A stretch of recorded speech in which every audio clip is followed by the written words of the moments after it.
Le deuxième sommet pour la lecture TD aura lieu à Montréal à la fin janvier prochain. C'est un événement qui se situe dans une stratégie plus globale, une stratégie nationale de mobilisation en faveur de la lecture. Nous sommes une société qui, au cours des 50 à 60 dernières années, a beaucoup évolué au plan économique, elle a beaucoup évolué au plan politique. Nous nous sommes dotés d'un État moderne. Nous avons aussi beaucoup évolué en ceci que la scolarité est devenue obligatoire il y a maintenant 50 ans. Mais il n'en reste pas moins que nous ne sommes pas d'abord une société de lecteurs, une société de lecture. Et ce retard-là, il nous faut le rattraper. Pourquoi?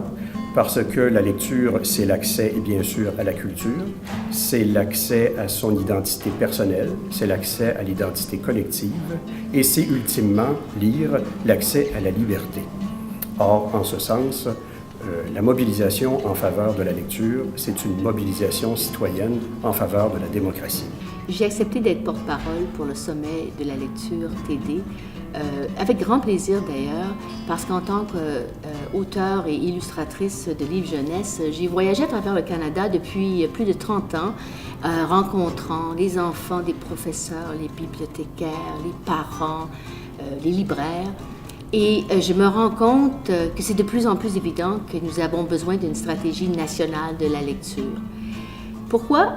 Pour encourager les parents à lire à leurs enfants, pour encourager aux jeunes parents de créer une tradition littéraire de lecture dans leur famille, d'emmener les enfants à la bibliothèque, pour faciliter l'accès à la bibliothèque publique dans les centres urbains, dans les régions plus isolées, pour créer des programmes de lecture dynamiques, pour encourager les nouveaux arrivants à prendre des habitudes de lecture, afin qu'ils puissent aider leurs enfants à réussir à l'école, afin de s'intégrer à la société.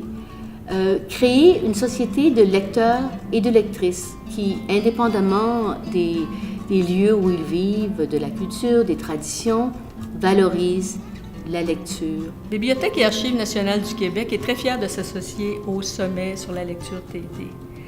D'abord parce que les objectifs que vise le sommet sont similaires à ceux poursuivis par BANQ. Entre autres, valoriser la lecture, sensibiliser les gens à la lecture, au programme de lecture, diffuser l'information. Alors, ce sont des buts qui sont poursuivis par le sommet et par BANQ également. Alors, au sommet, on pourra également partager l'information sur les meilleures pratiques, les meilleurs programmes de lecture qui sont offerts au niveau canadien, au niveau québécois, au niveau international. On a des auteurs comme Jacqueline Kergueno, on a Antonine Maillet, on a Rodney Saint-Éloi, on a John Rastensoll notamment. Alors, des experts dans leur domaine, des écrivains, des bibliothécaires qui viendront parler des meilleurs programmes sur la lecture. Alors, c'est un rendez-vous en janvier prochain à la Grande Bibliothèque. Donc, c'est un rendez-vous les 20 et 21 janvier 2011 à la Grande Bibliothèque à Montréal.